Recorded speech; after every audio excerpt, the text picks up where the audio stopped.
Éducation et démocratie dans les sociétés postmodernes africaines et européennes, c'était le thème du colloque international qui s'est achevé hier à l'université Omar Bongo. L'enjeu était de voir comment asseoir la démocratie dans le monde. Dans ce journal également, le cri de cœur d'une mère effondrée. La petite Italine Ndemaya Marie-Lorraine Myrlène reste introuvable. Disparue en début de semaine à la sortie de l'école publique d'Angonje, sa mère lance un ultime appel. Vous êtes sur Gabon Télévision, mesdames, messieurs. Merci de nous rester fidèles. Bonsoir et surtout bon confort d'écoute. La capitale d'Éthiopie, Addis Abeba, abrite la 20e conférence des chefs d'État et de gouvernement de l'Union africaine. Au menu des travaux, panafricanisme et renaissance africaine. Le compte-rendu de la presse présidentielle. Bienvenue Minko Barthelbois. La capitale d'Éthiopie s'apprête pour la 20e conférence des chefs d'État et de gouvernement de l'Union africaine. Ici, le siège de l'institution panafricaine s'offre sous un meilleur jour. Sous le sceau du panafricanisme et de la renaissance de l'Afrique, les travaux de la capitale d'Éthiopie se tiennent dans un contexte d'espoir et d'avenir pour un continent au potentiel naturel et humain indéniable. Dans cette ville de 5 millions d'habitants, le président Ali Bongo Ondimba et ses pairs se penchent notamment sur l'amélioration du climat des affaires et la consolidation de la démocratie. Les défis à relever sont nombreux pour le Gabon et l'Afrique. Disparue en début de semaine à la sortie de l'école publique d'Angonje où elle fréquentait, la petite Italine Ndemaya Marie-Lorraine Myrlène reste introuvable. Les recherches menées restent vaines à ce jour. Au bout donc du désespoir, sa mère lance un cri de cœur. Sa cause sera-t-elle entendue? L'avenir nous le dira. On va suivre ce reportage de Blandine Djewel Adamvé sur les images de Joseph Biogué. Quel cœur insensible peut ne pas laisser s'échapper la douleur et la consternation face à ce qu'il convient d'appeler le drame de l'école publique d'Angonje, où fréquentait il y a quelques jours encore la petite Italie Ndemaya Marie-Lorraine Myrlène, âgée de 5 ans seulement. Cette cour où elle avait coutume de jouer avec ses camarades. Que dire et que penser? Difficile d'imaginer autant de cruauté. Que répondre? Qu'est-elle devenue? Vit-elle encore? Que s'est-il réellement passé? Nul ne saurait le dire avec exactitude. Comment regarder ou écouter cette mère meurtrie par la douleur? Si on peut le retrouver, je vous en supplie. La personne qui a cet enfant-là, qui me la ramène, je vous en prie. Ça fait 5 jours aujourd'hui que je n'ai pas vu ma fille, pardon. Que ces personnes-là qui la détiennent, qui la ramènent, là, ils l'ont pris, Seigneur. Là, ils l'ont pris. Je veux voir mon enfant. Je veux voir ma fille. La personne qui détient cet enfant-là, qui me la ramène, c'est tout ce que je veux. C'est tout.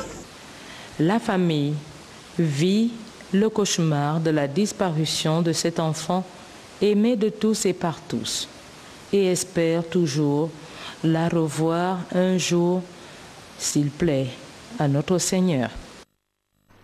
Voilà des images pathétiques, une maman véritablement effondrée suite à la disparition de sa fille de 5 ans. Nous vous rappelons son nom, Italie Ndemaya Marie-Lorraine Myrlène. Elle reste introuvable jusque-là. Elle a disparu à la sortie de l'école publique d'Angonje. C'était en début de cette semaine.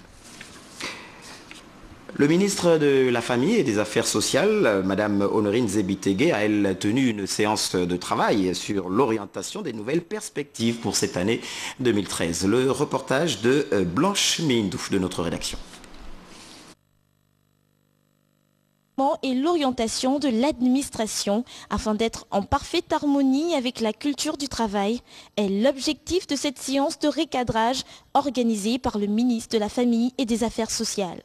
La démarche de performance que le gouvernement est en train de vulgariser va responsabiliser encore plus les chefs des unités administratives mais elle va surtout exiger un travail de qualité et des délais d'exécution courts.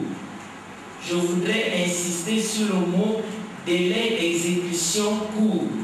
La culture du résultat est également tributaire de la loyauté envers la hiérarchie. La loyauté, c'est avant tout la légalité. C'est aussi la sincérité et c'est ensuite la justice. Sachant les difficultés qui freinent littéralement l'épanouissement des agents dans l'exercice de leurs fonctions, des dispositions nécessaires seront désormais prises afin d'établir la justice et l'impartialité. Pour avoir été en poste à l'intérieur du pays, je sais d'autant mieux que certains collaborateurs, autant pour moi, peuvent ressentir comme un sentiment d'oubli avec leurs conditions de travail difficiles. Pour cela, je suis en train de faire prendre des mesures pour que les travaux commencent très rapidement dans plusieurs chantiers de l'intérieur du pays. Je connais vos problèmes. Le gouvernement les connaît et y apportera des solutions. C'est au tour de plusieurs axes de travail que Mme Honorine Zebitege a placé en ordre de bataille de redynamisation, parmi lesquels la poursuite de recensement des enfants sans acte de naissance dans la province de l'Estuaire, l'organisation d'un séminaire de renforcement de capacité à l'endroit des responsables administratifs et la réfection des structures de base du ministère afin que ces agents soient aussi efficaces que performants dans leur activité au quotidien. Pour la suite, ce communiqué de la SEG qui informe sa clientèle sur d'importantes perturbations des liaisons informatiques desservant les agences de Bitam, Lambaréné, Makokou, Muila, Oyem, Chibanga, Franceville, Koulamouto, Lastourville, Mwanda, Port-Gentil et Gamba. Les équipes techniques font le maximum pour un retour rapide à la normale. Pendant ces travaux, les factures ne pourront être encaissées et les ventes des tickets EDAN se feront dans les points de vente agréés. Seuls les clients bénéficiant de la gratuité seront servis dans les agences. La SEG présente ses excuses pour les désagréments occasionnés. La communauté internationale célèbre demain la journée de la lèpre au Gabon. Les activités vont donc s'étendre sur toute une semaine sous le thème « Malade d'hier, aujourd'hui guéri ». En prélude donc à cette célébration, nous vous proposons cet extrait du discours du ministre de la Santé. Il est lu ici par le secrétaire général adjoint 1 de ce ministère. Et il est au micro de Ludwin Cavou et Pierre Claver est là. Au nom du ministre de la Santé, professeur Léon Zouba, ce message vous est adressé. Depuis sa création par Raoul Folero en 1954, la journée mondiale de la lèpre est célébrée chaque année dans le monde entier, le dernier dimanche du mois de janvier. Pour cette 60e édition, le thème choisi au niveau national est « Malade hier, aujourd'hui guéri ». Cette journée demeure une occasion privilégiée de rappeler qu'il est possible aujourd'hui de guérir la lèpre en 6 ou 12 mois grâce à la polychimiothérapie. Il faut rappeler que le traitement de la lèpre est gratuit pour les malades et qu'il est disponible dans toutes les régions sanitaires de notre pays. L'efficacité du traitement antibiotique est telle que la contagion est stoppée dès la prise du premier jour de traitement. Il est même possible de guérir sans séquelles lorsque le diagnostic est fait suffisamment tôt et que le traitement est pris régulièrement. Je voudrais profiter de la circonstance pour remercier toutes celles et tous ceux qui œuvrent à nos côtés à l'émergence d'un Gabon sans lèpre et plus particulièrement la Fondation Raoul Folero, l'Organisation mondiale de la santé, les intervenants du ministère des Affaires sociales, le Centre de réadaptation d'appareillage pour handicap, le mouvement de la jeunesse du monde, sans oublier les malades, leurs familles et les autres parties prenantes. Je tiens à réaffirmer solennellement la volonté qu'a le gouvernement de la République de réduire davantage la morbidité de la lèpre en améliorant l'accès à des services de lutte de qualité. C'est pourquoi Je veux rappeler aux directeurs régionaux de la santé l'importance de la résolution de l'ONU pour l'élimination de la discrimination à l'encontre des personnes touchées par la lèpre et des membres de leur famille, annexée à notre politique nationale contre la lèpre en avril 2011, et de la mise en œuvre des principes et directives qui en découlent.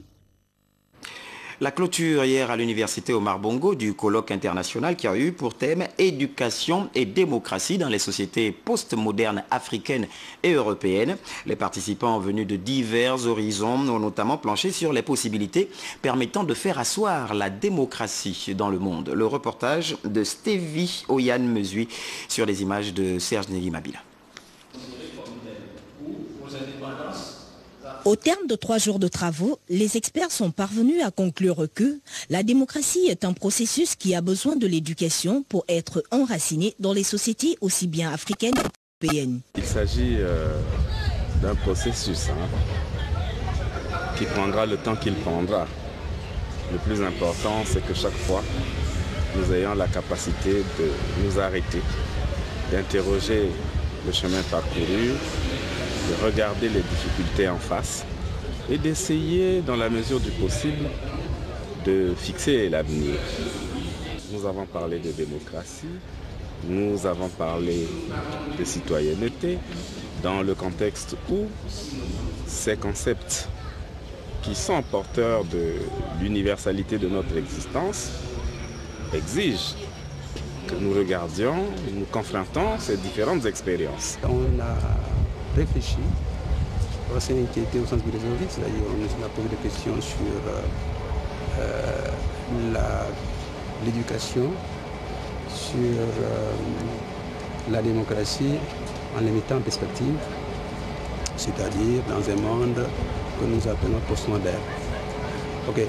Il s'est agi pour nous de voir comment la démocratie pouvait être comprise comme une expérience plurielle. Et nous avons vu que cette conception plurielle, cette conception finalement relative, pouvait tout aussi s'appliquer aux méthodes pédagogiques. En Afrique, cette éducation sur la démocratie est d'autant plus nécessaire qu'elle permettrait de surmonter les pesanteurs qui sont à l'origine de certaines crises qui secouent le continent. Nous sommes européens, nous sommes français, nous sommes allemands, nous sommes grecs, mais comment est-ce qu'on combine les différences culturelles avec certaines traditions que nous avons ensemble? Et la même question se pose pour l'Afrique aussi. Qu'est-ce que vous avez en commun? Qu'est-ce que sont les différences? Comment vivre les deux? Et comment vivre les tensions entre les aspects universels et les aspects qui mettent l'accent sur la diversité culturelle? Nous sommes européens, nous sommes français, nous sommes allemands, nous sommes grecs, mais comment est-ce qu'on combine les différences culturelles avec certaines traditions que nous avons ensemble? Et la même question se pose pour l'Afrique aussi. Qu'est-ce que vous avez en commun? Qu'est-ce que sont les différences? Comment vivre les deux? Et comment vivre les tensions entre les aspects universels et les aspects qui mettent l'accent sur la diversité culturelle? Un rapport sanctionnant la fin des travaux doit être publié et celui-ci devrait permettre d'approfondir la réflexion et surtout susciter son appropriation par la communauté universitaire.